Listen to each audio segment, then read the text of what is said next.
Okay, let me record. We have Brandon. We have Brandon. Namo Shakti Mani Buddha, Namo Shakti Mani Buddha, Namo Shakti Mani Buddha. Okay. Daniel, how you been, Daniel? You can keep the cam on, Daniel. Yeah, I've been good. How about you? yeah, fine, thank you. You go back to school yet, Daniel? Yeah, I started school last month. Oh, last month. Okay. Yeah, August 3rd. August 3rd. Wow, this whole month already. Johnson, you just wake up? Are you still here? I just woke up, Ty. Okay. Yeah, go ahead, Diana. You can share. You can keep the cam on and share with them, Diana. Aaron. Yeah, go ahead, Diana. You can share with them.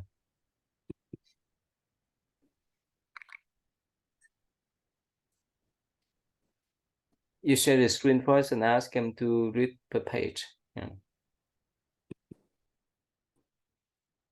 Can you guys see my screen? Yeah, I can see it. All right. I'm gonna be real. Who wants to volunteer to read this? Anybody? Johnson? Homage and refuge. Namo Buddhaya, Namo Dhammaya, Namo Sanghaya. Homage to the enlightened Buddha, perfect in wisdom and compassion. Homage to the noble Dhamma, universal law the Buddha taught. Homage to the holy Sangha, the protectors of the noble Dhamma. To this triple gem I go for refuge. May the triple gem bless and protect me and my loved ones tonight. May we be free from harm and danger. May we overcome our difficulties. May we always make a success. May we be blessed with good health, strength, peace, and happiness. May my parents, brothers, and sisters, teachers, friends, and relatives be well and happy.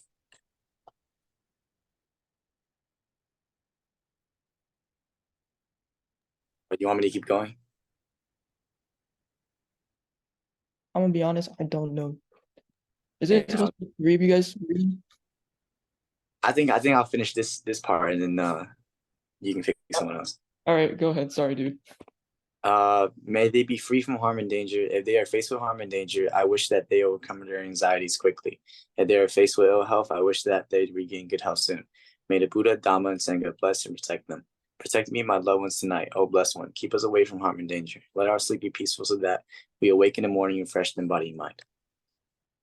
All right, thanks, Johnson. Who wants to read the next part? Anyone? I'll do it. All right, go ahead. If I've strayed from the true path, may I never do so again. If I carelessly hurt someone today, by word or deed, may I be mindful the next time. O Buddha, the enlightened one, help me to set my heart right. May my actions reflect your love and compassion. I shall strive to cleanse my heart from hate and envy and live in harmony with all people. I shall be close to the Dhamma in good as well as in difficult times. I know that should the moment come for me to leave the world, I should do so without fear or regret, because I leave the world a better person than when I came into it. Whatever wrong someone may do to me, may I be compassionate and forgive and bear no hatred in my heart. I shall bear in mind to be grateful for the acts of love and consideration shown to me, no matter how small they appear to be. For those I love and those who love me, may this life be a blessing and source of happiness to all beings. Namo Buddhaya. All right, who wants to read the last part?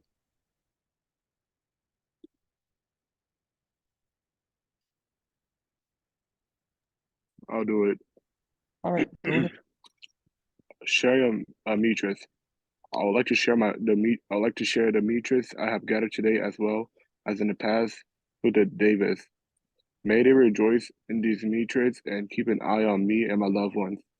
I would also like to transfer these merits to my departed relatives and friends. Wherever they are, may they be free from suffering and be happy. All right, thank you guys for reading. Good job. Sorry, let me stop on my screen for a second.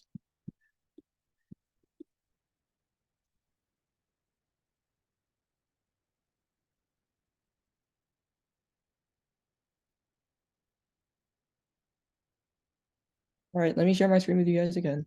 Give me a second.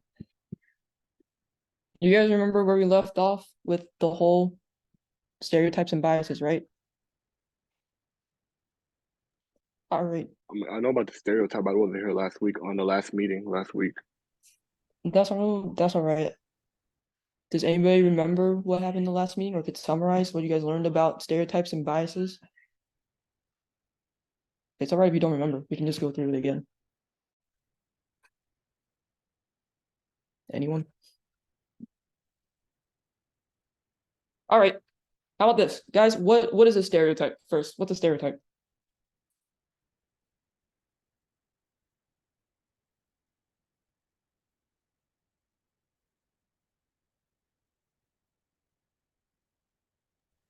I think it's how you perceive things. So a biased way of how you perceive stuff. Correct. What's it called? To make things easier for you guys, a stereotype. This is a definition I got off of Google. So, a widely held but fixed and oversimplified image or idea of a particular type of person or thing. Sorry, I lost my train of thought. Everything will, oh my God, sorry. So everybody knows, stereotypes in the end, they're always, negative, right? Even if they're positive, in the end, their impact is still negative. So, guys, what's a stereotype that you can think of? It's okay if you reuse an answer from like last week. But yeah, Johnson. Like all Asians are good at math, but I suck at math. So yeah. Bro, speak the truth, me too. But yeah, that's a stereotype, right? And even though it's positive, ultimately it hurts us because it's still feeding into the model minority myth, right? So no matter how good a stereotype is, in the end, it's still a negative impact. So on top of stereotype, what's a bias?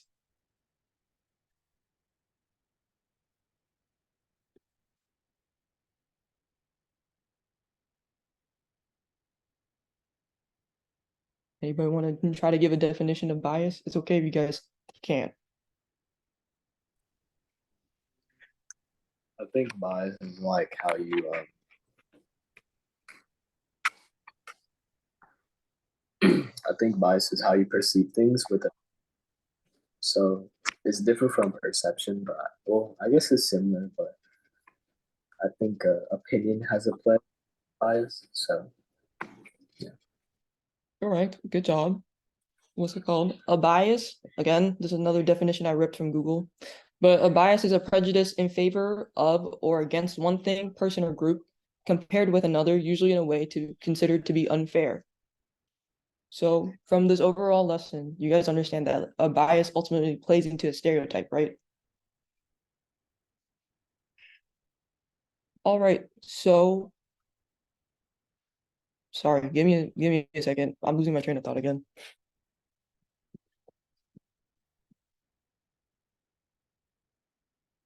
I guess we can just stay on here.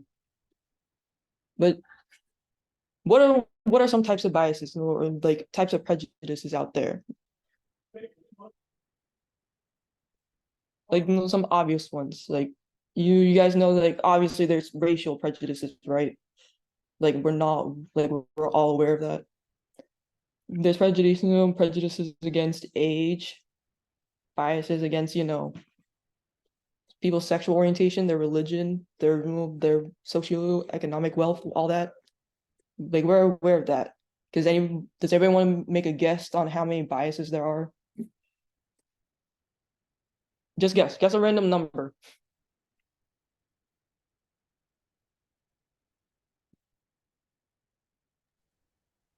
infinite. I mean, at this point, probably. But what's it called? For a rough estimation from like a website that ultimately I stole this from, there are more than 175 biases. So we don't want to live like this, right? Where we're being biased against other people and we're like subconsciously, treating people wrong because of a stereotype that we're not aware of when we think of them. So what can we do? What do you guys think we can do if we don't want to, treat people bias, like with a bias or like through a stereotype? Is there any way we can, treat people fairly?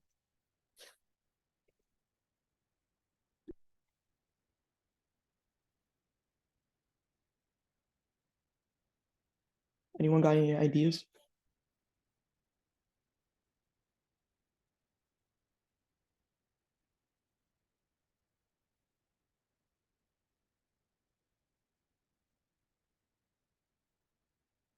No ideas?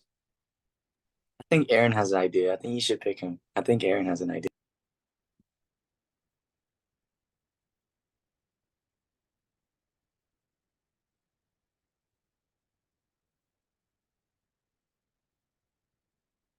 Guys, you can say anything. All right, give me a second. Hold up. All right, sorry. Hold on. Let me stop my screen sharing for a second. Aaron, can you tell them why people bias?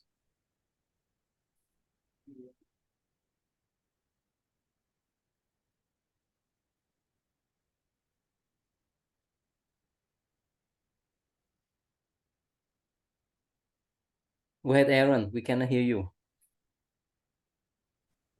Hello. Go ahead. Why people bias toward you? Because you're handsome? Mm, why are people biased? Um, I think one explanation could be just because that's how they're born into it. Like their family, they learn from their parents and their environment, their friends and their family, and whatever their views they have, it's been implemented onto them.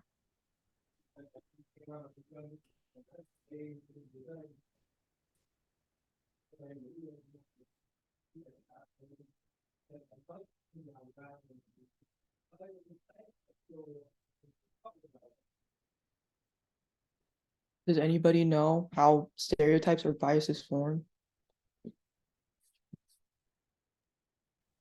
By judgment. Yeah, by judgment. Well, no, think about it in childhood. You guys ever heard like your parents say something, kind of rude about like a certain person, and then you end up thinking about that person in a rude way because of your parents? So, your environment can like lead you to, get stereotypes or biases against certain people or things just because of like other opinions. So the real question is, how do we counteract that?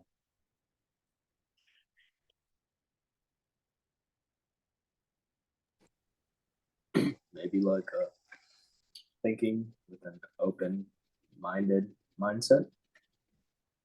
Correct. Good answer. If we want to treat people equally, right? We don't want to think of them through bias or like through a stereotype. We have to oh my God, hold on, give me a second. Sorry guys. My brain's kind of fried right now. But if we want to treat people equally, we can't hold them to the same stereotype that, everyone thinks of them as or to. We have to just, I don't know, just try to treat them just as their own person, not as like a generalized like generalization. Like they're their own person, and you just have to, interact with them yourself and get your own opinion.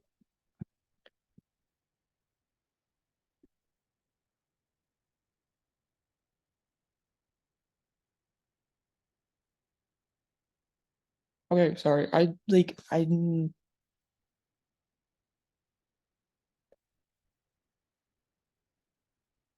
ex explain the consequences of being biased.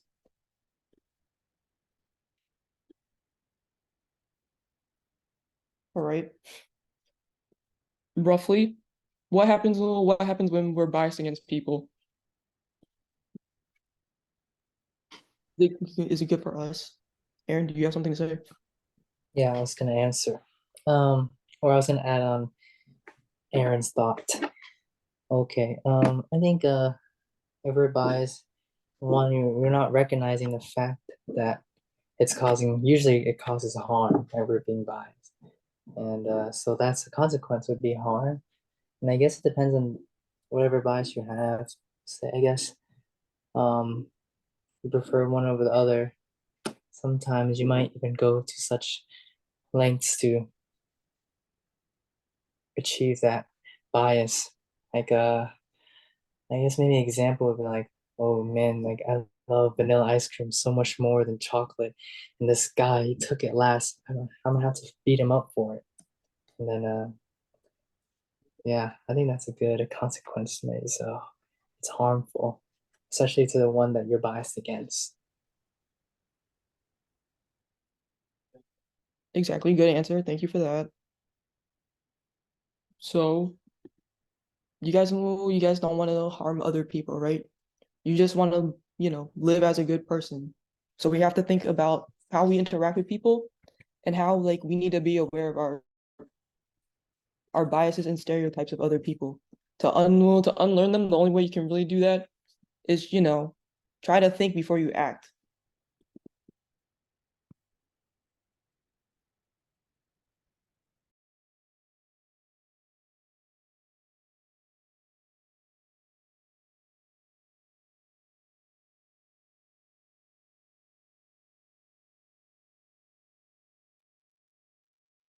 Ethan, can you keep cam on Ethan?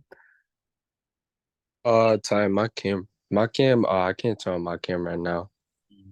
So we talk about being biased. Ethan, you know why and the consequence of being biased? What do you think? I mean, I guess like bias is actually kind of bad because like when you think someone's like, something that they're not, and like maybe you treat them differently because of a bias you have. So maybe it's bad. Can you give one example being biased toward someone based upon their skin color? I guess like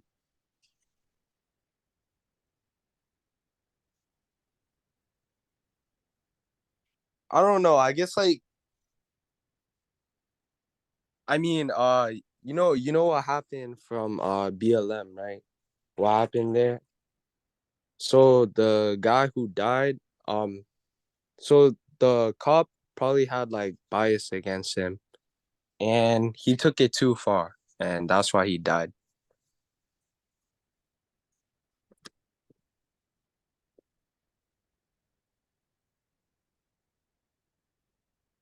What do you think, Rihanna?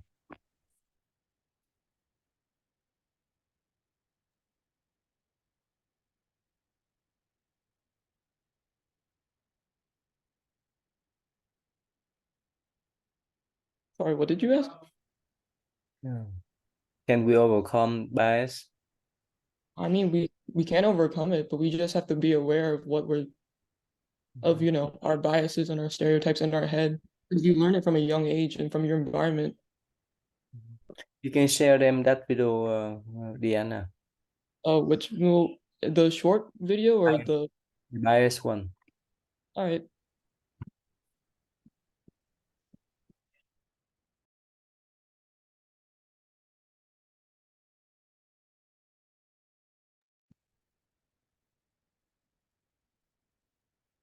Can you guys see my screen? All right. Let me know if you can't hear.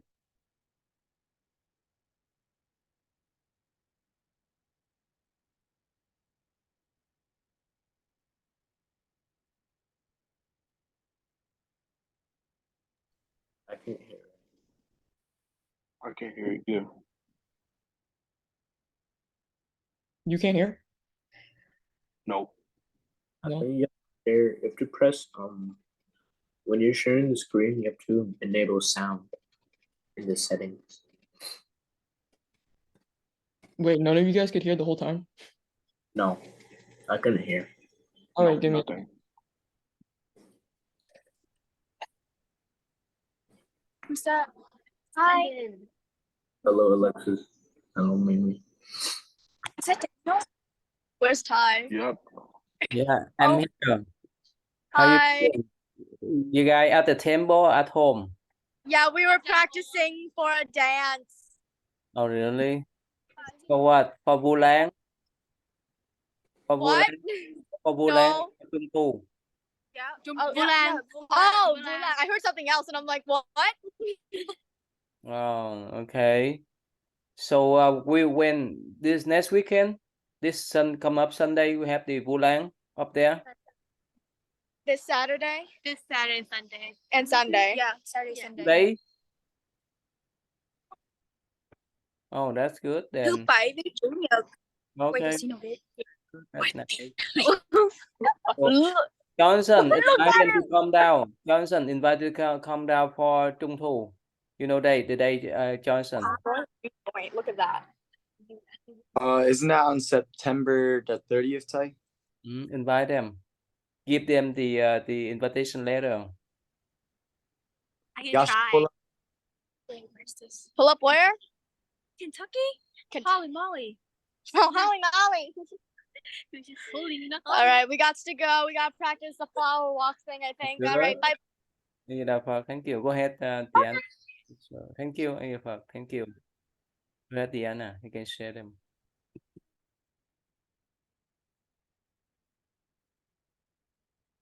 I'm gonna just play from the middle of the video.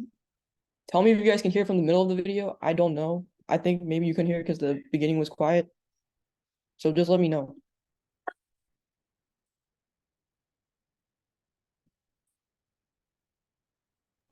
I still can't hear. You guys can't hear like anything, like no classical music, no nothing. Nothing.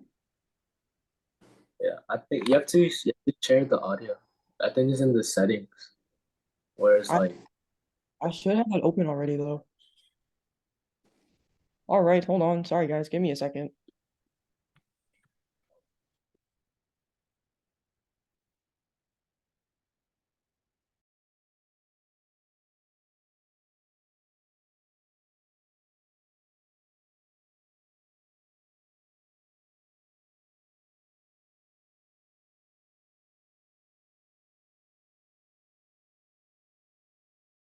Johnson, can you summarize what's about Johnson?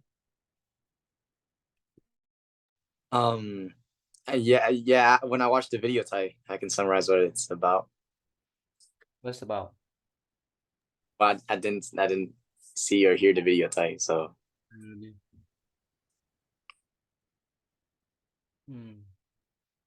All right, sorry guys. I don't think I can play the audio for this video. I mean, no one's really talking, so you guys don't have to worry about that. It's literally just classical music. So you guys can just watch the video without hearing the classical music.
No, I guess.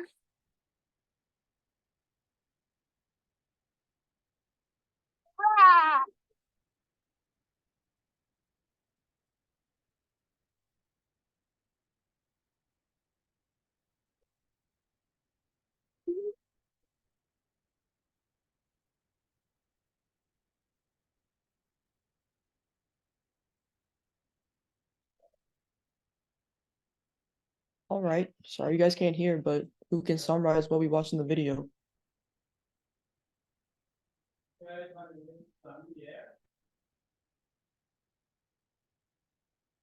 Anyone want to summarize? Johnson, what's about Johnson? Yeah, so basically in the video, it was a woman walking with her daughter, and she saw a man walking beside her, or like next to them. And she looked at the man, and I think she judged the man for how he looked, and she probably thought he was a bad person.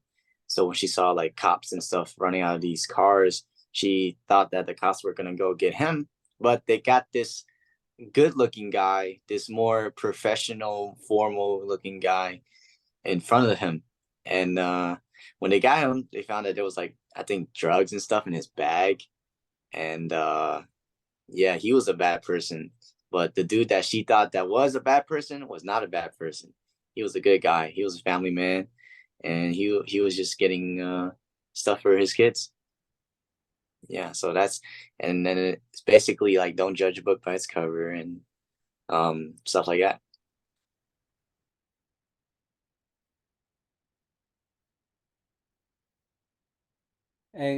Aaron, give one example. Somehow you judged wrongly people. You made mistake like that, lady. Give one example. Me, like personally, or an example? Example. Any example. I know a good example. It's Remember based when on you a went true to story. Vancouver? When you went to Vancouver? Oh,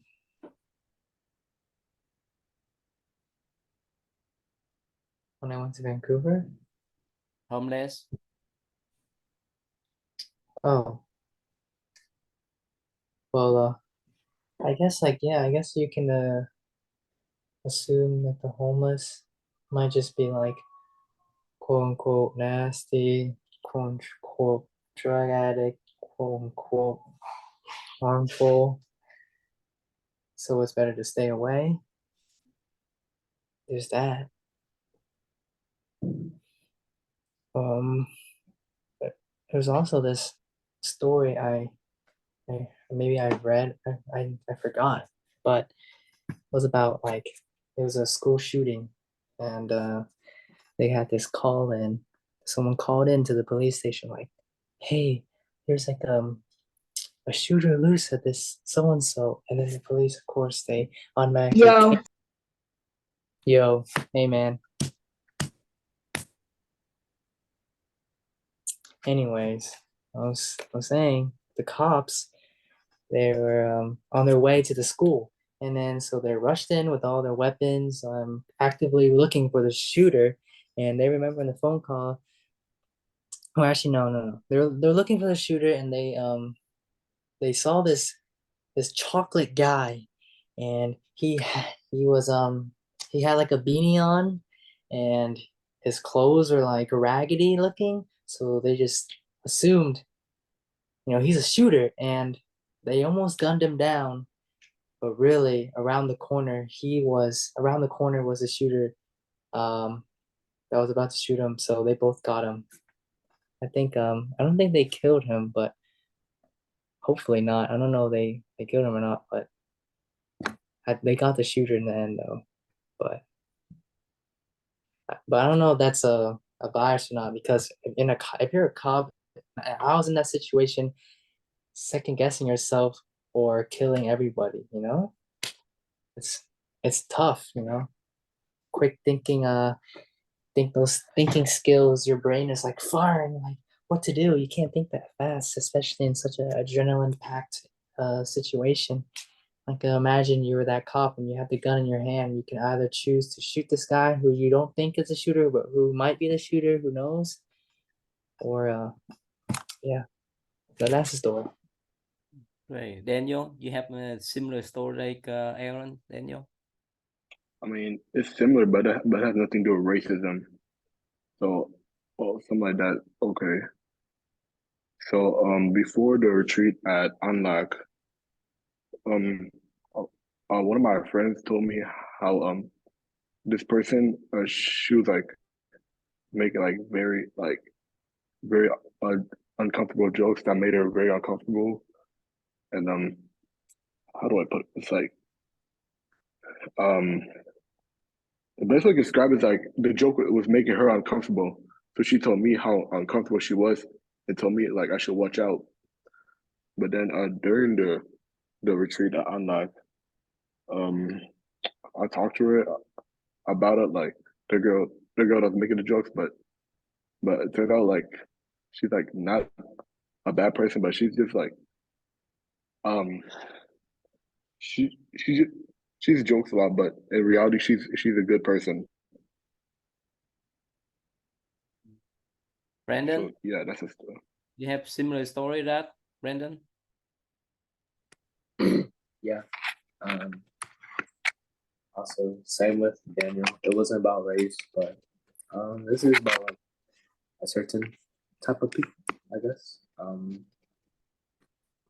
So I remember when I think it was going to be my last day at an internship. So I wanted to be nice and bring in cookies as a last day thing for the people at the internship to eat. So what I did is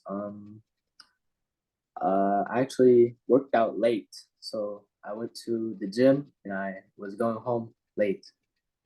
When I got home, I realized I never bought the cookies, but it was already 9, 10 something.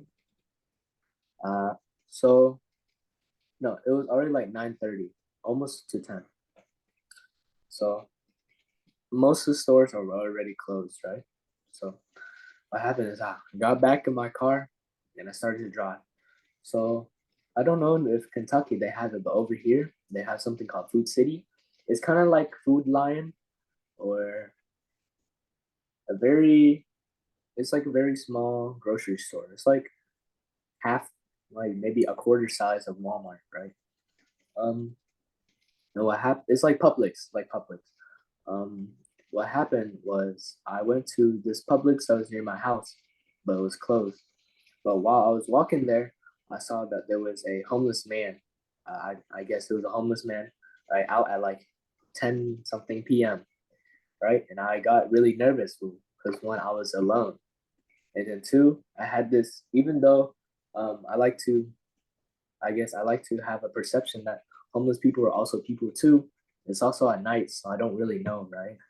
So, I was trying to stay away, and when I went to the door, I realized it was locked. So I went away.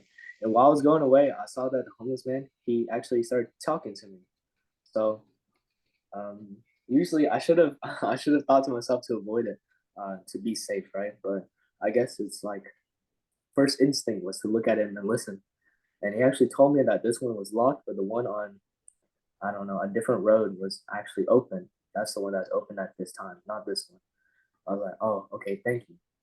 So I guess in my experience, I had a stereotype, right? I was thinking the stereotype of homeless people, right? But in reality, he was very helpful. So yeah.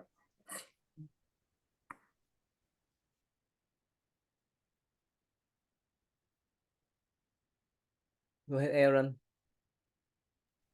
Oh, I just wanted to add on to Brendan's story. I I agree. I think it's better to be safe than sorry.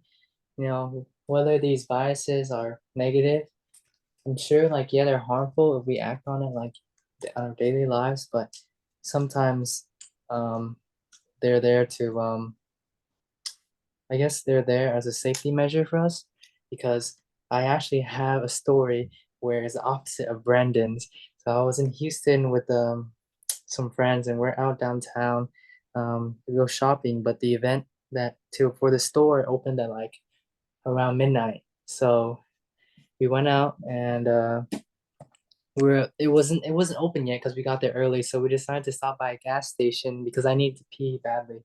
And uh one gas station didn't have a restroom, another didn't have a restroom. We finally found a gas station that did, but it was a little sketch. The lights were flickering a lot.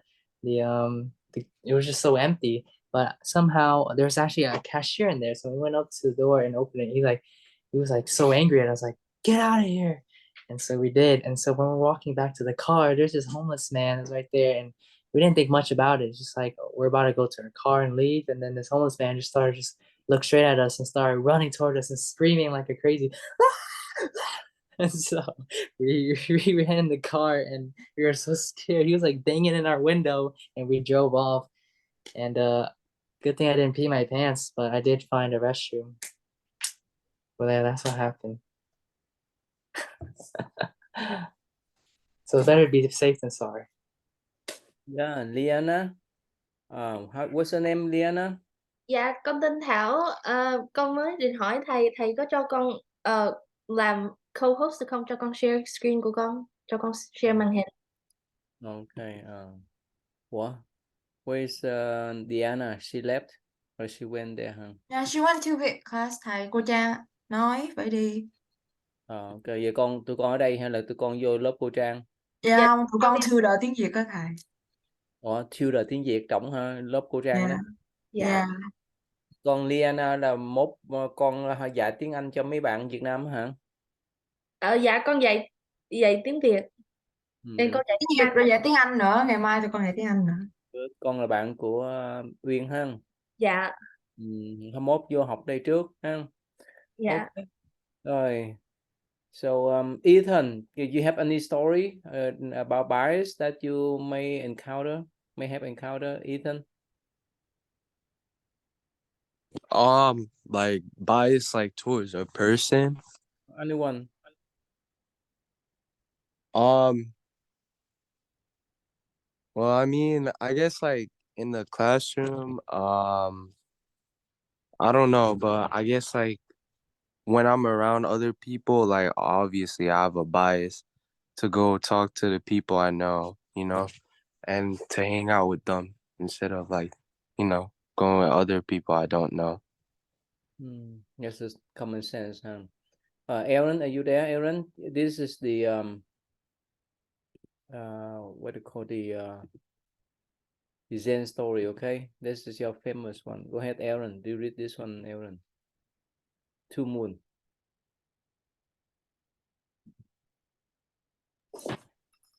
Okay, Two Moons.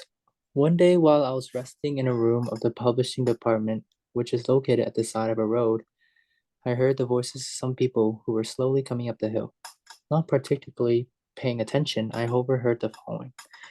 This is one of the two main temples of the Soto school. The other main temple is called Eiheji, which is in Fukui Prefecture. Wondering who was speaking, I leaned over the fence and looked. It was Mr. M, who manages the store near the temple gate, and he was conducting a group of visitors who appeared to have come from far away. One of the visitors asked, "Well, why is it that one school has two main temples?" To this, Mr. M responded, "Look, it's the same as a household having a father and a mother. Eiheji is a father, and this is a mother." Visitor, "Well, which one is more powerful?" "The mother is," Mr. M answered with satisfaction. "It's a little man with a big wife then, isn't it?" "What's this building over here?" asked the visitor while pointing to the physical education building of the Tsurumi College. Mr. M, "Well, whatever it is, this is a very strong mother, and she runs a college for girls only. The founder's motto was, 'Have babies and grow.'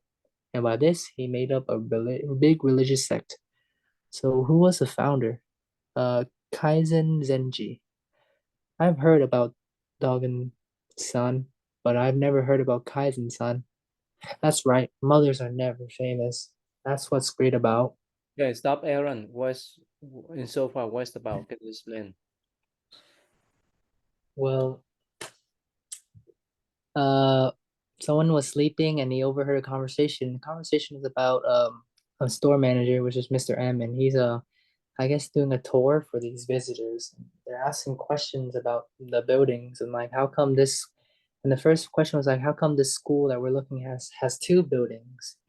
And then he's like, oh, because they're like a mother and a father.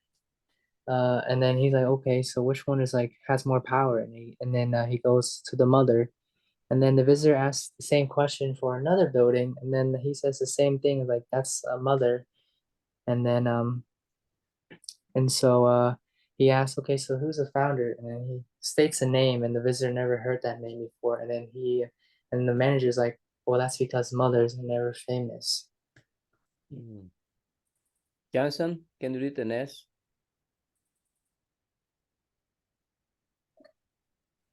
The above? Okay. The above is only a part of the conversation I heard. I was very impressed and thought how true it was. The one who worked hand in glove with Keizen Zenji in founding Sojiji and in establishing the basis on which today's Soto school is flourishing was Gassen Zenji. Gassen left home and entered the priesthood on Mount Hiei at the age of 16. For 8 years, he studied Buddhism and particularly studied the doctrine of the Tendai sect, which he mastered.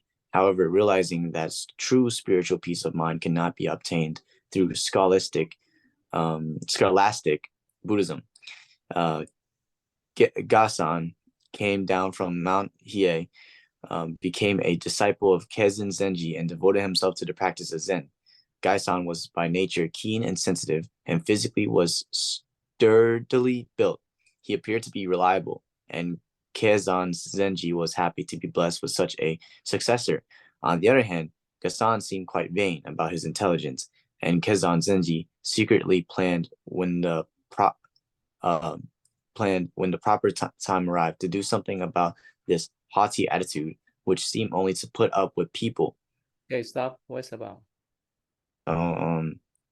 So this is they said that the above part was only about the conversation, and this was talking about how I think Gaisan went to study at Mount Hiei with Keizen Zenji, and then that Gaisan was a very sturdy guy. He was like strong and reliable, and Keizen, that's what Keizen thought. But Gaisan, he was like he seemed quite vain and in his intelligence, and that's his problem.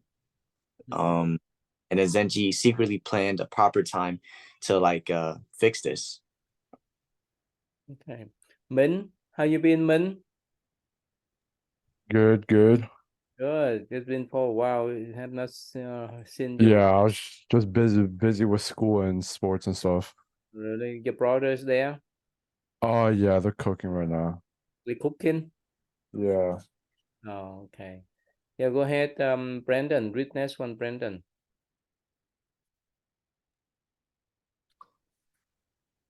One winter night with the moon at its zenith, the mountains, rivers, fields, and villages were all illuminated by the pure moonlight and presented an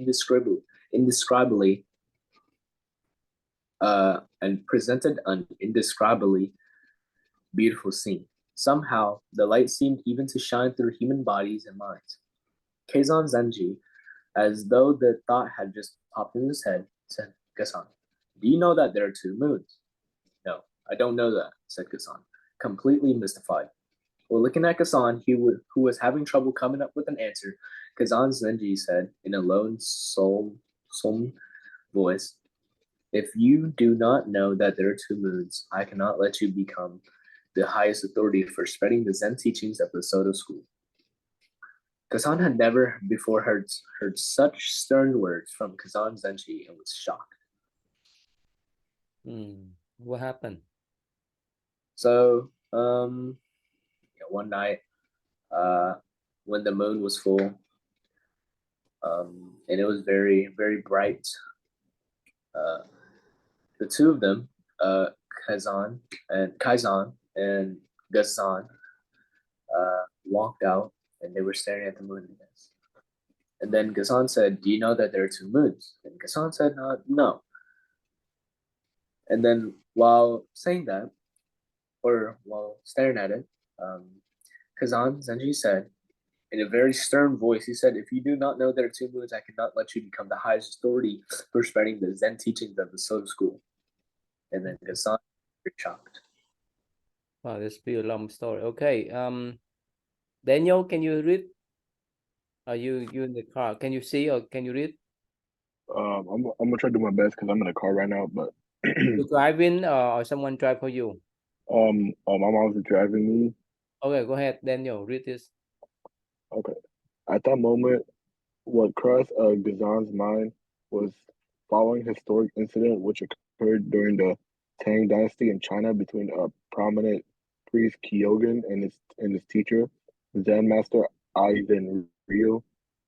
You are so widely learned, there's nothing you do not know, but I have no use but a lot of knowledge you've obtained through books. However, I would like to hear in your own words about the time you left your mother's womb, knowing neither east nor west.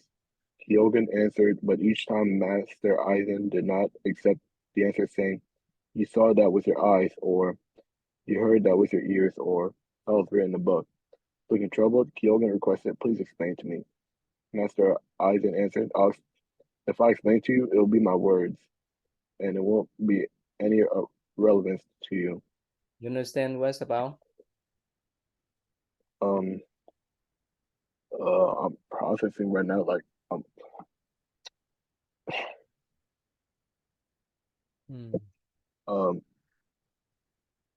it's like I know like little by little. I'm just learning it. Aaron, can you help Aaron? What's about this passage? Aaron, what's about? What's the conversation about?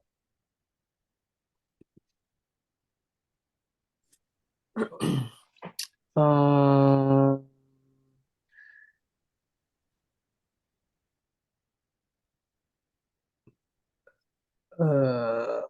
Yeah, you understand what? I would like to hear your own words about the time before you left your mother wombs. No, neither east nor west. What does it mean? And you hear, you saw from your eyes, you hear from your ear.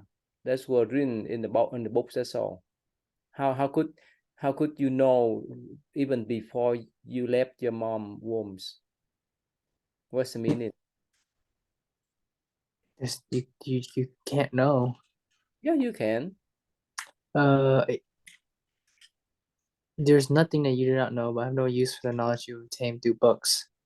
Mm-hmm. However, I like to hear in your own words about the time before you left your mother's room. No, neither. You know or no?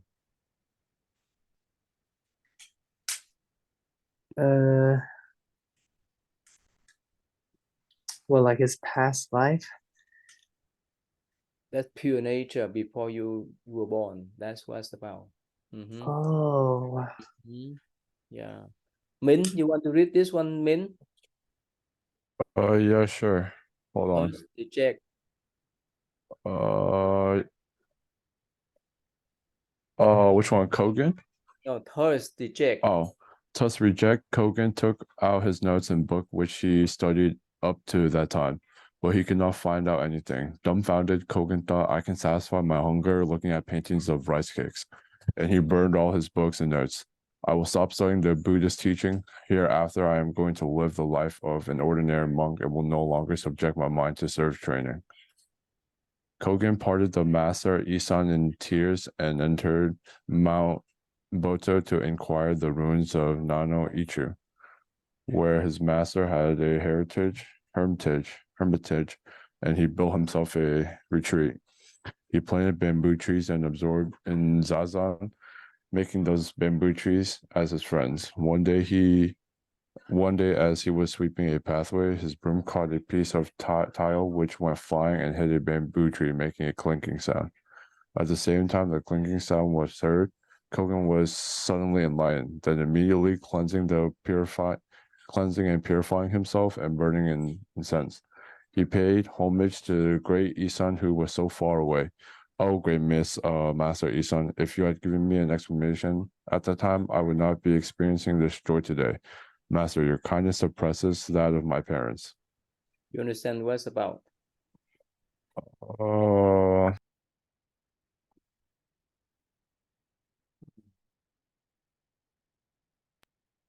uh, some of it. Okay. Johnson, can you help, Johnson? Can you help what is the question about? We need Aaron. Go ahead, Aaron. What's about Aaron? I think I told you this story before, right, Aaron? What's about? Okay. Uh, the first part or both paragraphs? Mm-hmm.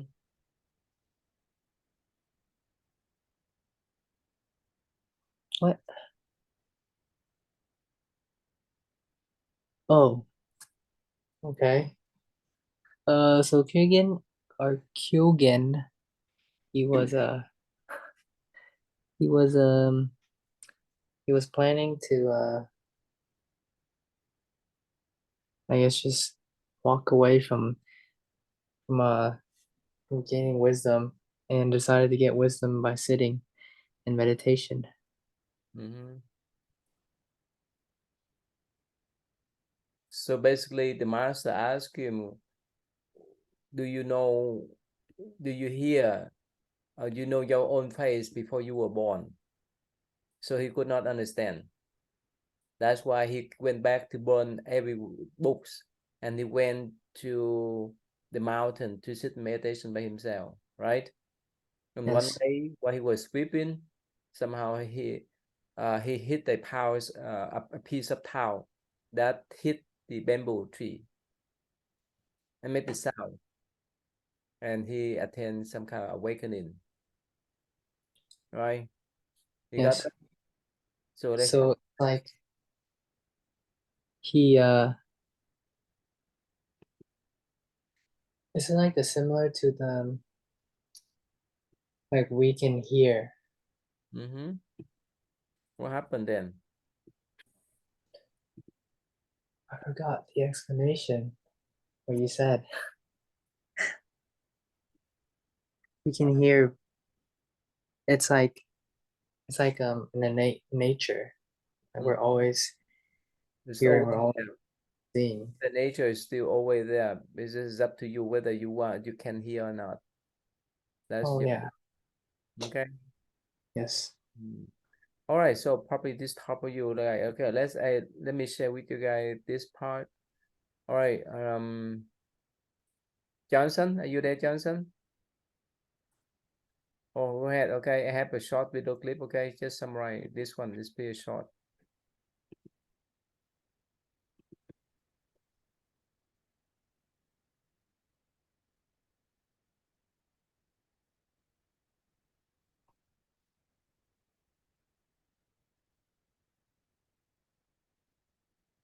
I don't know.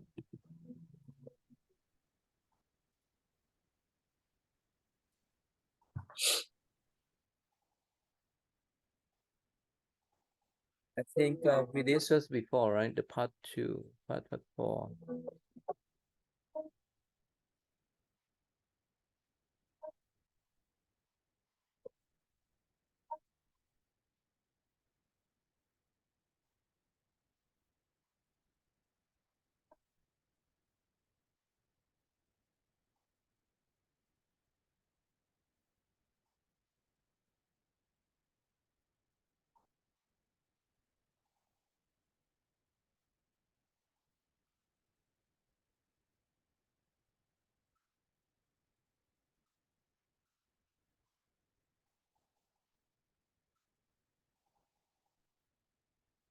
Yeah, I think watch the part 4. Part 5 is this one here.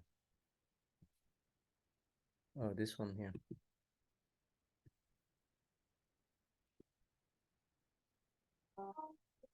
One day, many of the Buddha's noble disciples asked Visakha to invite their wives to go and see the Buddha. Visakha was more than happy to do so. However, the wives responded that they would first stop and have some fun at the drinking festival before going to see Visakha's Buddha. They invited Visakha to join, but since she was already a Sotapanna, she would not break the 5 precepts. The women went to the party and became extremely intoxicated. Having lost control of their mindfulness, they did whatever they pleased. On the other hand, Visakha went and made an offering to the Buddha. After satisfying their need for strong drink, the drunk women came to see the Buddha. Some of the women danced, even in front of the Buddha. Some sang, some made improper gestures, and others quarreled. The Buddha, in order to shock them back into a state of mindfulness, emitted an intense ray of light from his eyebrows. The intense light was followed by a sudden and blinding darkness. Frightened by the prospect of death, the women's state of intoxication quickly wore off.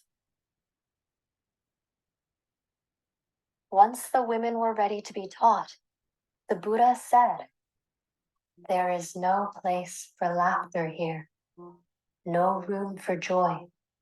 The flames of passion will worlds of suffering destroy. Why stay overwhelmed in the darkest of night? Why not seek a torch to guide your way with light?" At the end of the sermon, all 500 women were firmly established as Sotapannas. After this, Visakha found a suitable time and asked the Buddha, "Lord and Master, what is the origin of strong drink? The drink that makes man risk his honor and ruin his conscience?"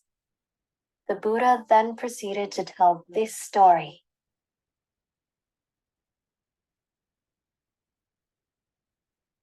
Once upon a time, a long time ago, when Brahmadatta reigned in Benares, a forester named Sura went to the Himalayas to seek merchandise to sell.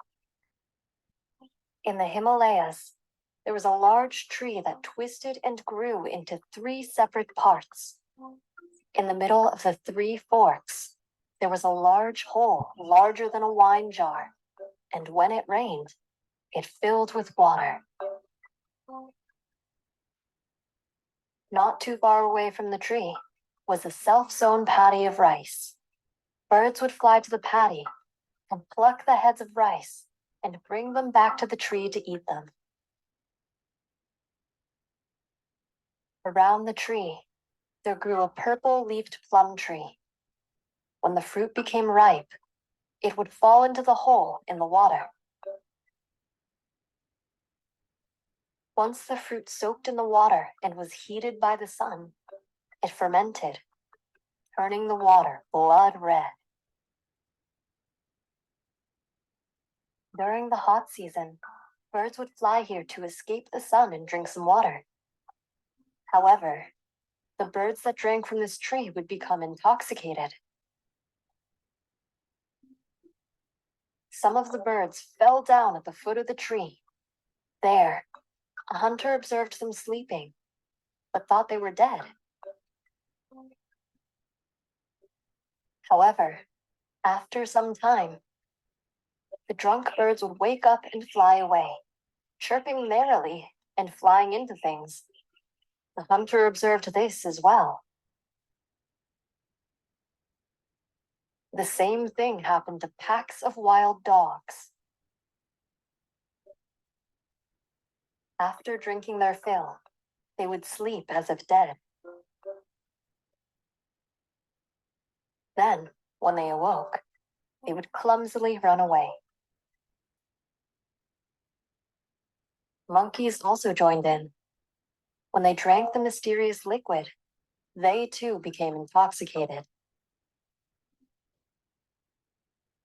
After getting drunk, they took naps. Then, upon awakening, the monkeys skittered away, frequently falling in the process.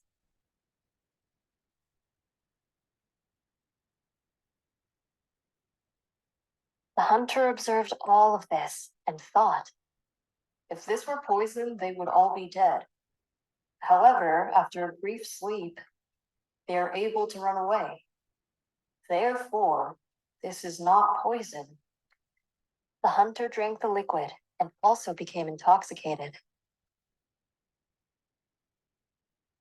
The hunter giggled as he lost control of his senses. He had to sit down because he lost his sense of balance. He felt hot and flushed. His heart beat faster and he was out of breath, even without moving. In his mind, the world spun round and round, and it made him dizzy. The hunter could not think clearly, as his mind was in a hazy fog. He felt hungry, and as he looked around, saw many drunk, defenseless animals deep in their slumber. The hunter killed some of the birds at the foot of the tree and roasted their flesh. Even as he killed their brethren, the drunk animals just slept there, oblivious to the danger they were in. The hunter would sit there and sing songs to himself, gesticulating with one arm and eating flesh with the other. The hunter remained this way for 2 days. He did not shower or clean himself. He just drank the liquid, killed and ate the animals, and slept at the foot of the tree. While he was eating, the hunter's mind wandered, and he thought of an ascetic named Waruna, who lived nearby and used to visit him. He thought, I bet the ascetic would enjoy this magical liquid as I have. The hunter filled some reed pipers and carried it with him and headed towards the ascetic's hut.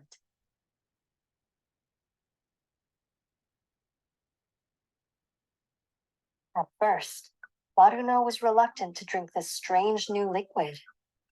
However, after some convincing, the ascetic tried the drink. The two men ate, drank, laughed, and slept for many days. They thought, we can make money selling this new liquid. We can pack it in reed pipes and sell it to people. Once they experience this, they will come back and buy more. We will be rich.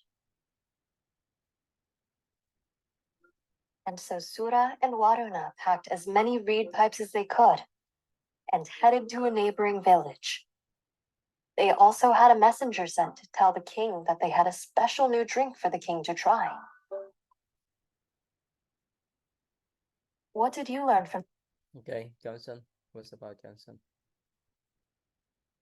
Okay, so this story was about alcohol, and there was this woman and her friends were going to go meet the Buddha, but all her friends decided to go party first, and they all got drunk. And when they met the Buddha, they were still drunk. So the Buddha used his powers to make them snap out of it and become more mindful. After that, the woman went up to the Buddha when she had time to ask, how was alcohol made, or how did it come to fruition, or whatever. And the Buddha said he told her a story. He told her that there was a tree, and this tree would collect water. There's berries, and these berries eventually fell into the water, and then because of the sun, it melted, and it made it like blood red. Like the water became blood red because of these berries. And then animals would drink it, and they would become intoxicated, and they would pass out near the tree. And then one time there was a hunter. He went by, and he saw all these animals being intoxicated and, falling down by the tree. So he decided to go up to the tree and drink some of it himself, which then he got intoxicated as well. And he would just eat the animals and then keep on drinking and sleeping and all that. And then he remembered a ascetic that he was talking to back home. So he brought some to the ascetic, and the ascetic got intoxicated, and they both started eating and drinking and doing all that. And after that, they said that they could sell this, and they took some of that alcohol and they brought it to the king. Yeah. Minh, what's about Minh?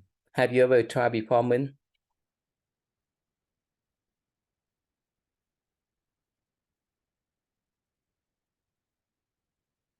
Well, Daniel, have you ever tried before to Alcohol? Mm-hmm. I have a few times.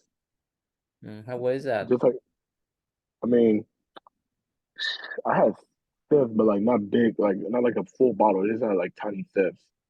A sip, And right? Make you dizzy? Make you not enjoyable? not really. I just it's like a drop and then done. That's it. Ethan, have you tried before, Ethan?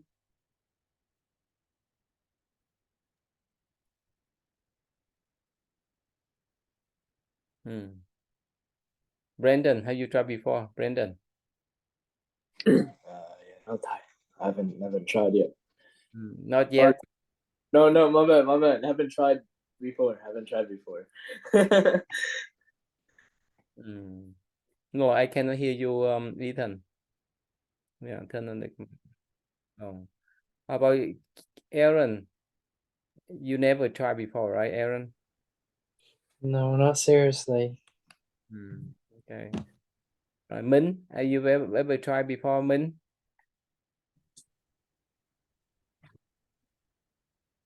Ty, can you hear me now? Yeah, okay, I can hear. Have you ever tried before, Ethan? Drive? No, try alcohol, drinking. Oh, maybe just like a little sip just to like try it, but like nothing serious. Make you dizzy or you enjoy? I think alcohol tastes like really bitter. It doesn't really taste that good. Johnson too, right? You took a sip before, right, Johnson? No, never Thai. I've never taken it before. Good, that's right.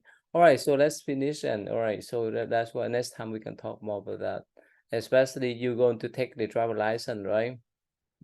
Yeah, in future when you go to college, yeah, don't do that because I passed. I drive now. You passed? Yeah, I took it already. When was that? Took it yesterday, Ty. Oh, really? Everyone give him congratulations then. Yeah, okay, good. All right, let's finish. Okay, go ahead, Johnson. Do it, Johnson. To Buddha Johnson. To the Buddha I return and rely, vowing that all living beings understand the great way profoundly and bring forth the bow. Okay, Brandon, number 2.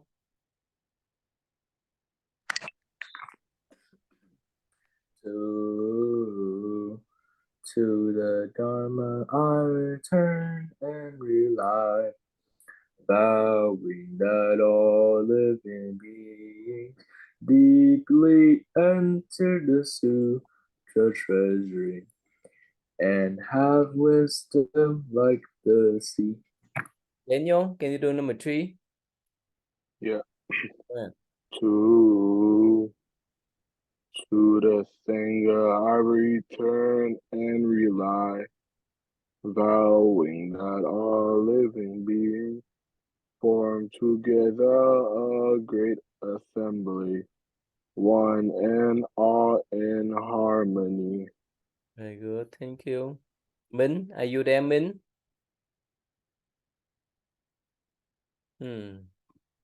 Go ahead, Ethan. Can you say may I please, Ethan?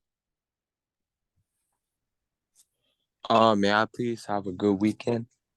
Have a good weekend. Man, please have a good weekend. May my parents stay safe, May my parents May our Yes. parents stay Safe. safe. and may we all have good health. may we all May we all have good health. Okay. Minh, are you there? Go ahead, Johnson. May our parents Johnson. may our parents be healthy. May May your parents be May our healthy. parents be healthy. May our parents be happy. May your May our parents parents be be happy. happy. And may our parents be wealthy. May May our your parents parents be be wealthy. wealthy. Brandon, my weekend. May our weekend be relaxing. May our weekend be May our weekend be relaxing. May our weekend be productive. may our weekend May our weekend be productive. May our weekend be enjoyable. may our weekend be May enjoyable. May our weekend be enjoyable. Very good. Thank you. See you everyone. Love you. Thank you. All right, guys, let me share my screen. Ooh. All right, who wants to volunteer to read this? Sophia, go ahead. Go nuts. Those days there were many wandering monks who belonged to various cults. They had left their families to become ascetics. They believed that by starving themselves or tormenting their bodies, I don't know what that says, Asceticism? they would be reborn in heaven. Their belief was that the more they suffered in this life, the more pleasure they would receive in the future. So some ate extremely little food, some stood on one foot for a long time, and others slept on boards covered with sharp nails.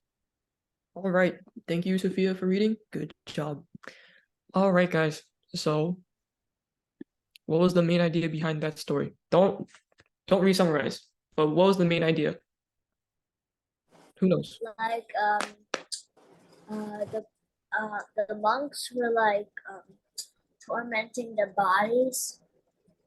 True. Like they're torturing the bodies. Never do that. Yeah, never do that. But they were torturing themselves because they think that, life would get better if they did it right.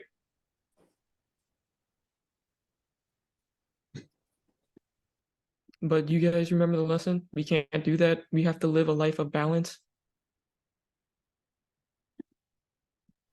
I'm Roman Catholic. I am a different religion than all you guys. So I'm just learning, not doing it. That's all right. What's it called? Even if you're a different religion, you don't have to follow religious stuff. You can just, be a good person and live a balanced life. Yeah, we don't have to live a balanced life. We do. Oh yeah, we do. But that's how we get closer. Okay. All right, hold up. Let me pull up the videos first so you guys don't have to watch any ads. I do not like ads.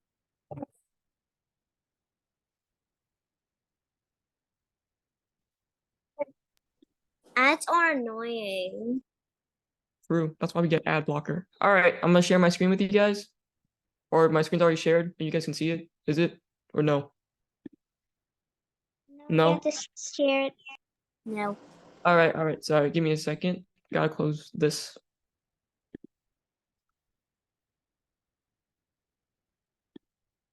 But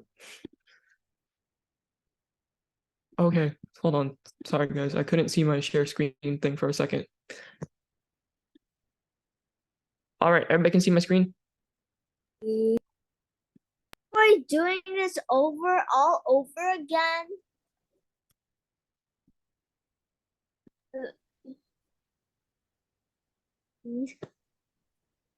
Well, we're not.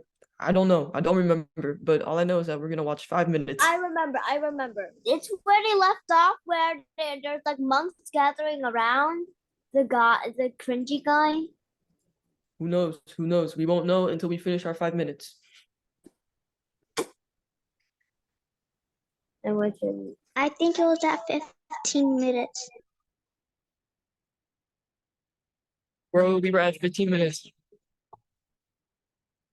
Wait, we were like at this range, right? All right, guys. Everybody's caught up to speed on what happened so far with the whole, monk that tried to steal Buddha's little place. Yes, no, anyone remember? All right, then let's continue. We'll watch the next 5 minutes.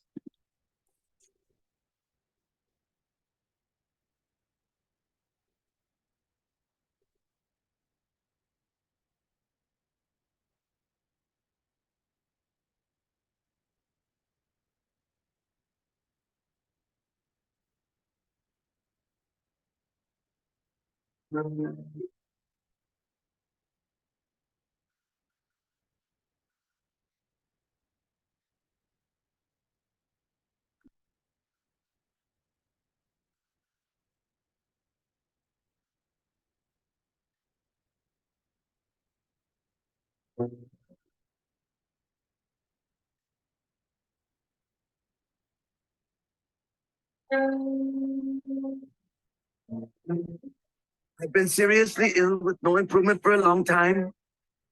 It must be because of my offensive and injurious behavior towards the Buddha.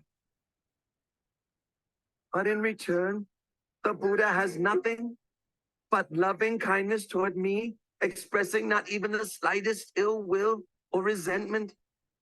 Now, coming to the end of my life, I'd like to seek out the Lord Buddha in order to ask for his forgiveness. Monks, be quick and take me to Jetavana Monastery.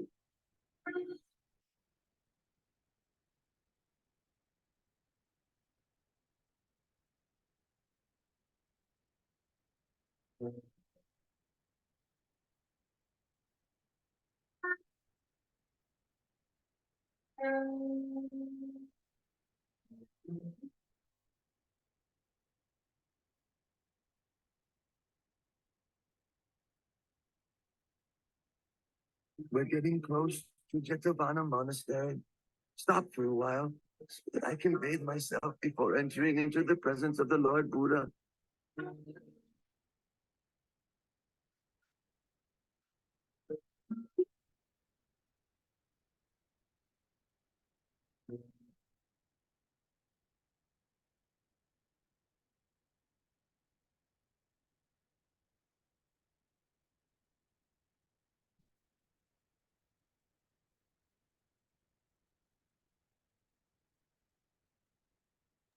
Mr. Cringy looks even more cringy.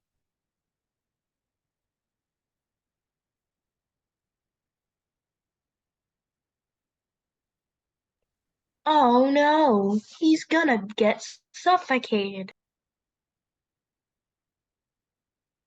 Oh no, we can't hear anything. He's screaming.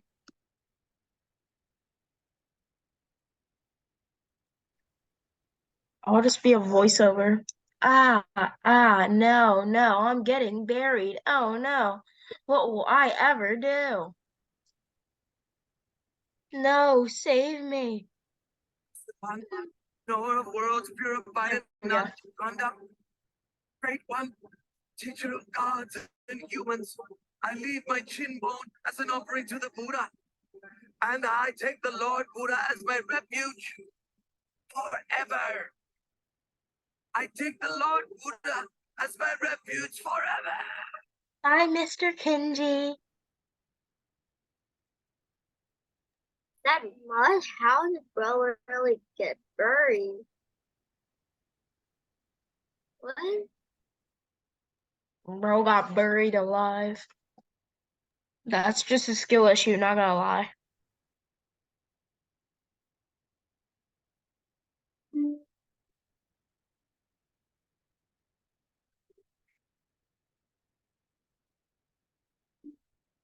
Venerable Devadatta has performed gravely serious evil karma. Even coming so close to Jetavana Monastery, he still was unable to catch a glimpse of the Lord Buddha. However, he was swallowed up by the earth and sank down into hell. And I myself cooperated with him in committing a tremendous many evil deeds. I can't sleep at night. Dr. Shivaka, what should I do? Your humble servant thinks that your highness should go and approach the Lord Buddha in order to pay your respects and to ask for his forgiveness. You are right. Let us go together to pay our respects to the Buddha.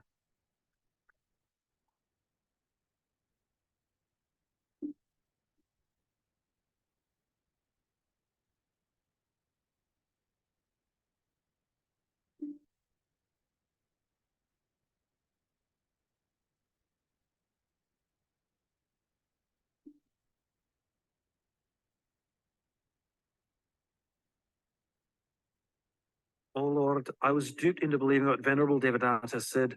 I thereby committed gravely serious wrong actions which affected the Buddha. I now realize my mistake. Please, may I beg your pardon? Please forgive me. I promise I will never do unwholesome deeds like that again. Your Majesty, it is a timeless law that in this world, hatred can only ever be appeased by non-hatred. One who associates with fools is doomed to sorrow for a long time. One who is perfect in morality shines like a bright flame. One with mindfulness is happy and grows in the Dhamma at every moment. If a king rules with Dhamma, all his citizens will be happy. Because all conditioned things are of the nature to arise, persist for a while, and then pass away. Therefore, we should consider such things as impermanent, uncertain, unreliable. The tears of beings who wander from birth to death on the wheel of samsara are countless. Their corpses pile up to cover every inch of the earth. It's such an enormous pity and worthy of sadness. Those who cling to attachment to the forms, sounds, smells, tastes, and touches of this world have not the slightest chance of ever going beyond it. I declare myself as a Buddhist lay practitioner and take the Triple Gem as my refuge for the rest of my life.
The king has no alternative but to receive the heavy results of his terrible deed, murdering his own father.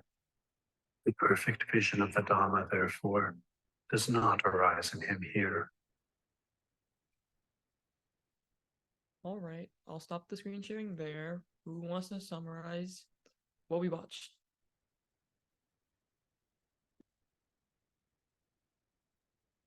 Anyone? Anybody want to summarize? Ethan?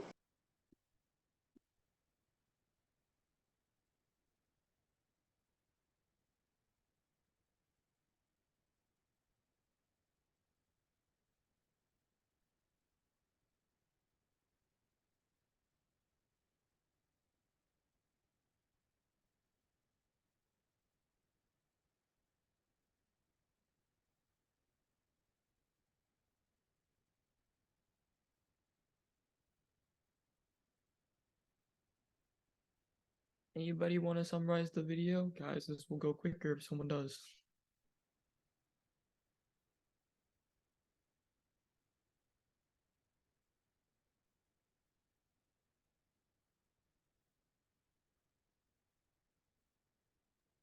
I want to summarize, but like, can I summarize your jacket tails out? Can you summarize what? For the jacket tails? You want to summarize the Jaka tales? Yeah. Okay, well, I'm asking someone to summarize Buddha, those I've heard, because we got to tackle this one first.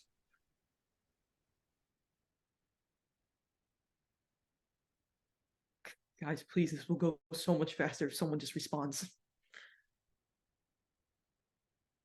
All right, better question. Who's confused? Are all of you guys confused? No.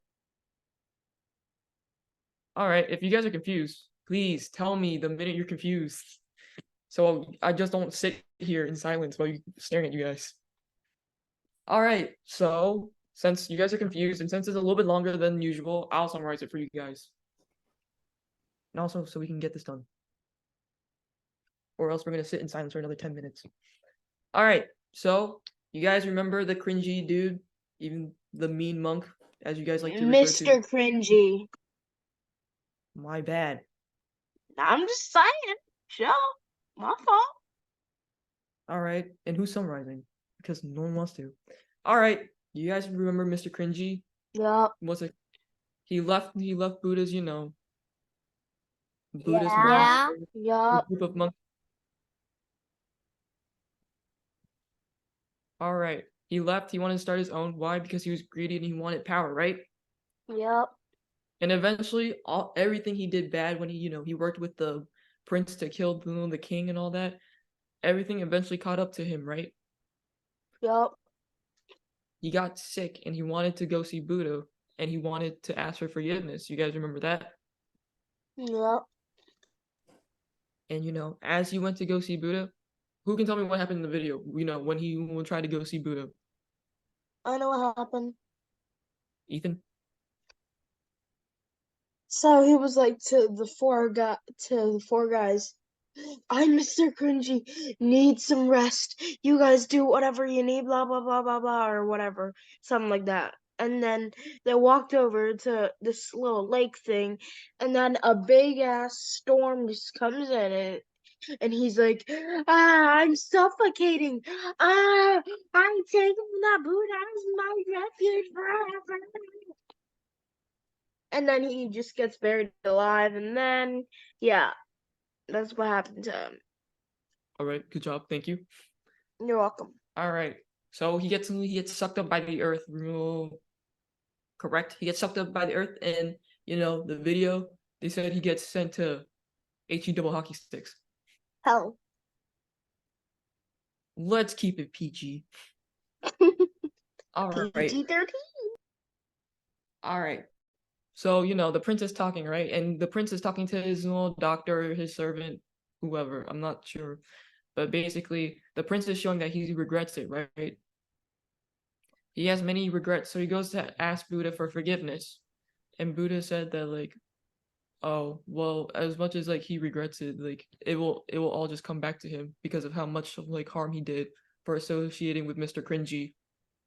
To make it a little bit better, we could just call it the Nether. That's a little bit friendlier. True. All right. So everybody good with that? Mr. Cringy got what he deserved.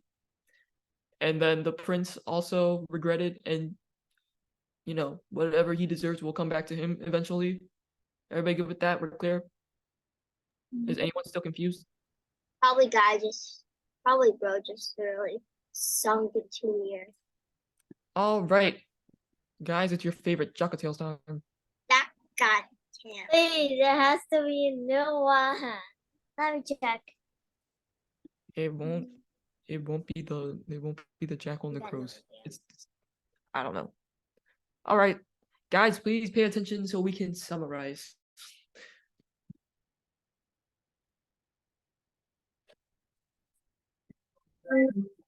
The elephant and the dog.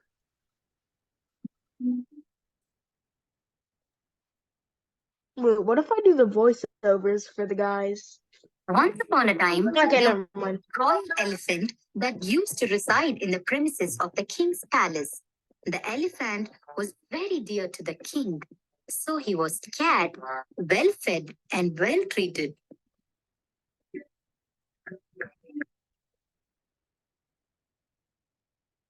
There was a dog who used to live in the neighborhood of the elephant shed. He was very weak and skinny. He was always fascinated by the smell of the rich, sweet rice being fed to the royal elephant. One day, the dog could not resist the aroma of the rice, and somehow he sneaked into the elephant's shed.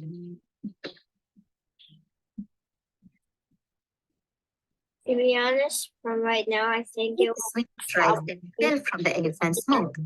He liked the rice so much. He started coming daily to eat the rice. For days, the huge elephant didn't notice the small dog as he was busy in enjoying the delicious food.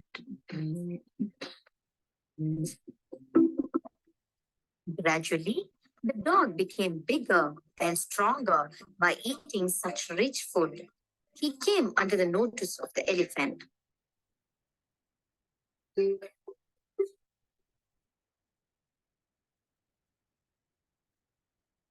And used to enjoy the company of the dog and started sharing his food with him.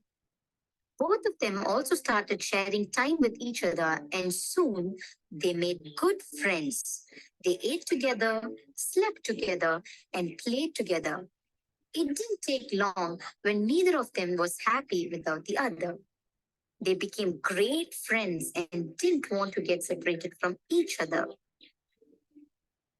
Then, one day, a man saw the dog and asked the elephant keeper, "I want to buy this dog. What price do you seek for the dog?" The elephant keeper didn't own the dog.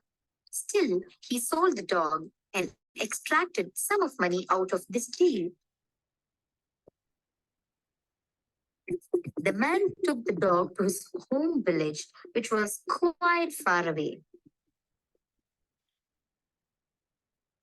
The king's elephant became very sad after this incident.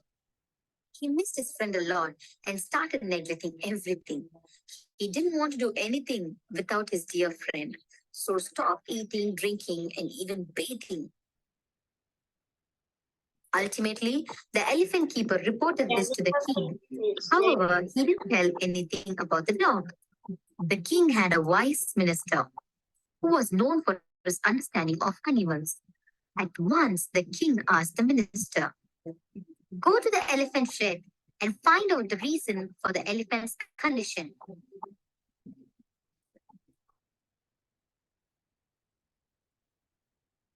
The minister went to the elephant shed and found the elephant very sad. He looked the elephant all over and asked the elephant keeper, "There is nothing wrong with this elephant's body.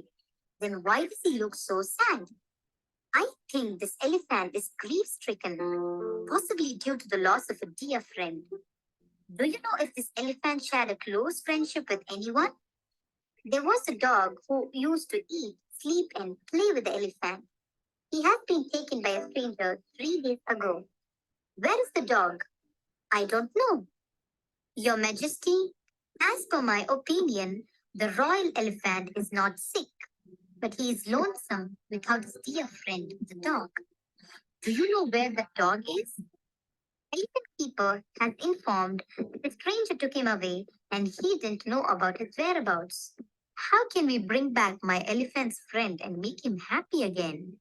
Your Majesty, make the declaration that whoever has the dog that used to live at the royal elephant's shed will be penalized.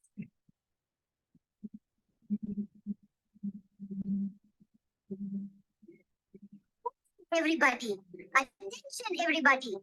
Whoever has the dog that used to live at the royal elephant's shed will be penalized. This is the king's order.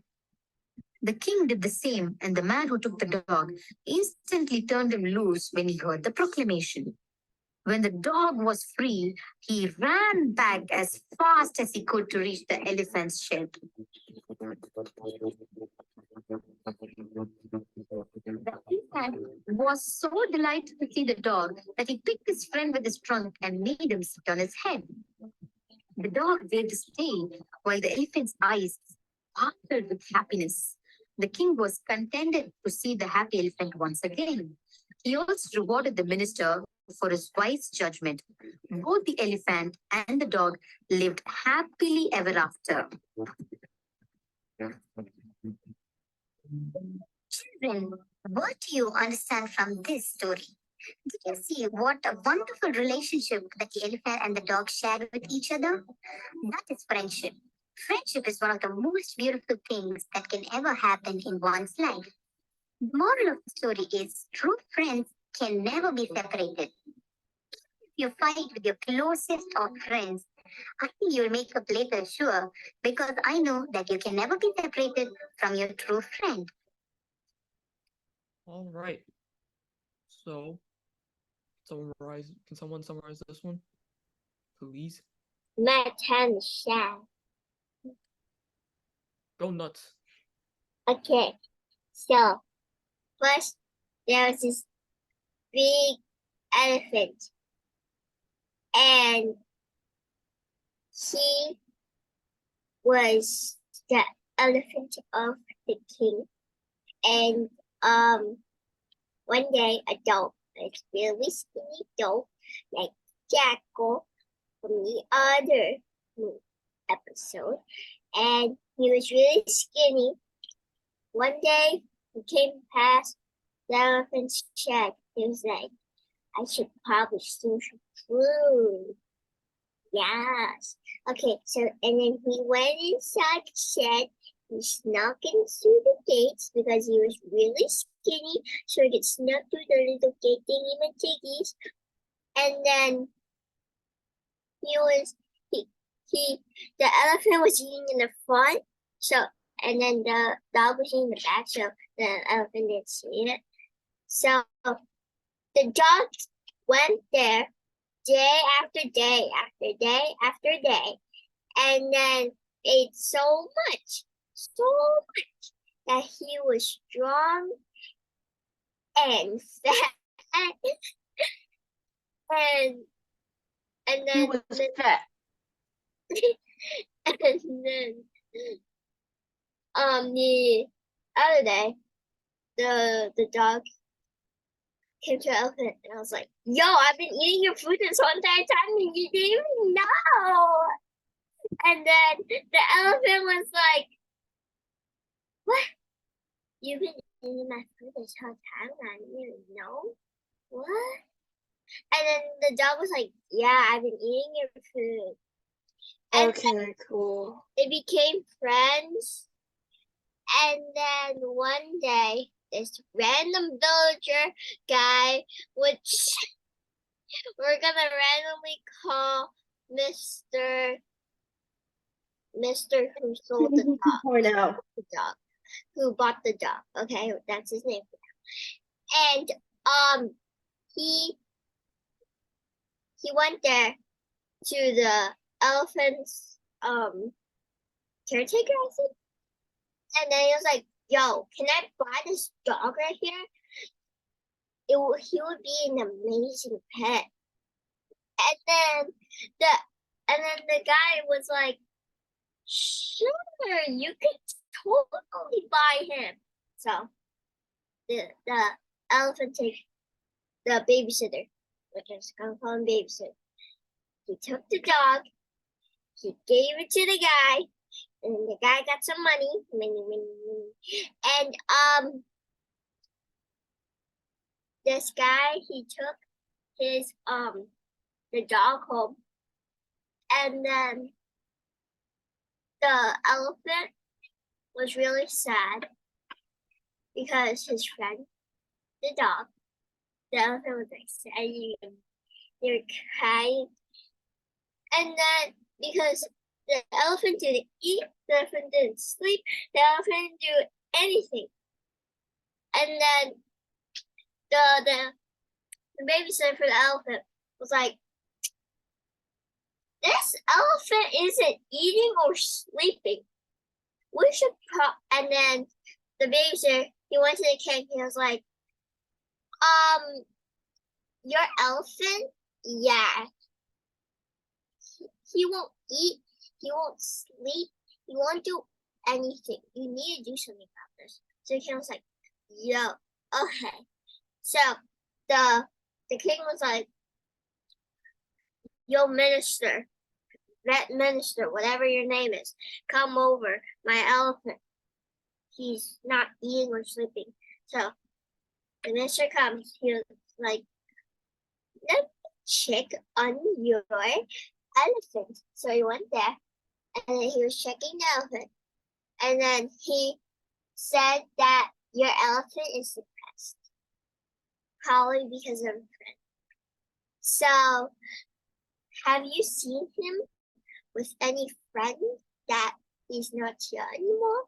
And then the babysitter for the elephant was like, yeah, I saw a dog hanging out with this big elephant the other day. And then the minister was like, bingo, bingo. That, yeah. Where have you seen this? Have you seen him anywhere? And then the sitter for the elephant was like, I don't know.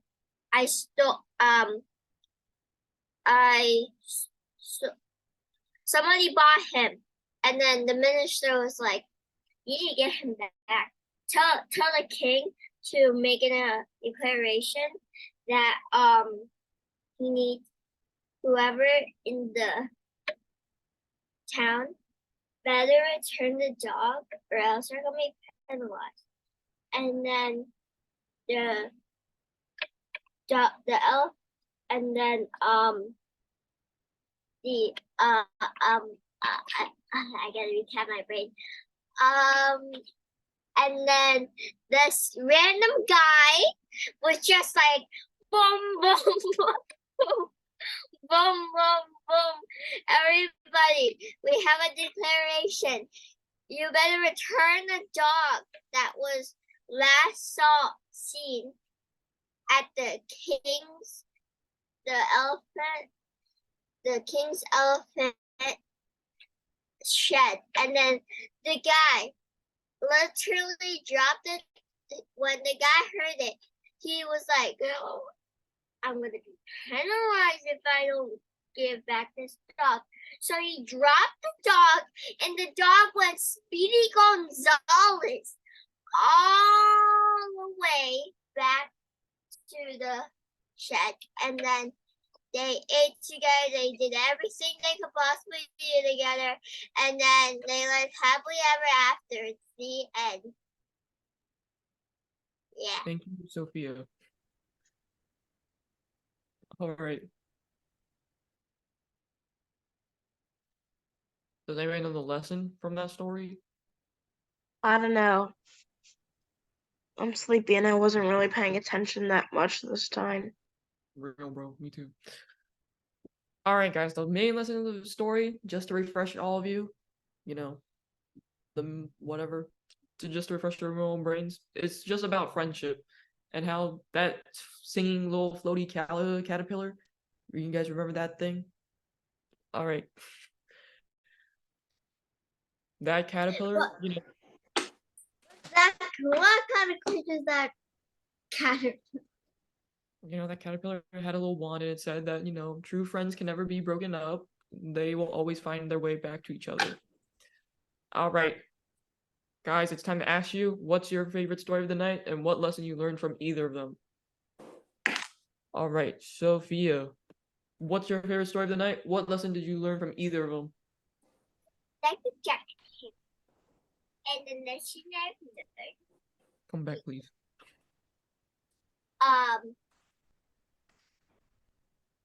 True friends never separated. Yeah. All right, thank you. All right, Kyle, what was your favorite story of the night? What lesson did you learn from either of them? The Jocket Tale, because not only that you shouldn't like separate friends, that you should that true friends will always try to find a way back together. Mm-hmm. All right, good answer. Thank you. Lana, what was your favorite story of tonight, and what lesson did you learn from either of them?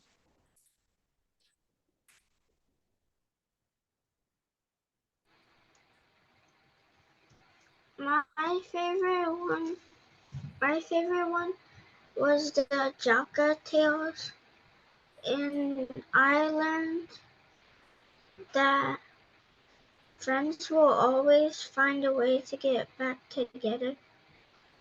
Mm-hmm. Good answer.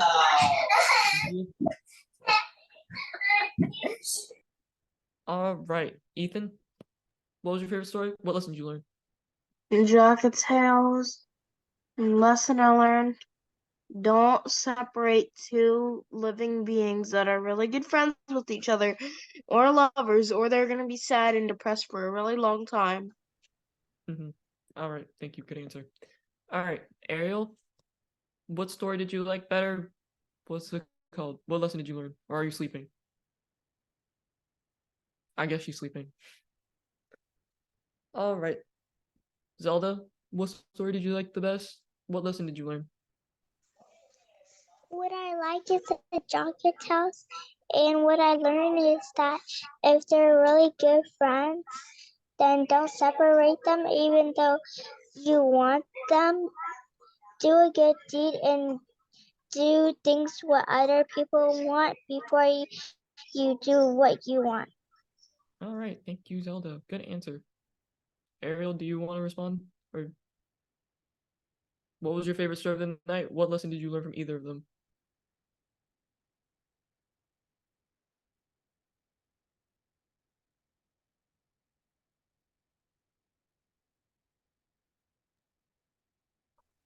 So I like the Jocket Tales, and I learned that you can't separate friendship. Good answer. Good point. Thank you.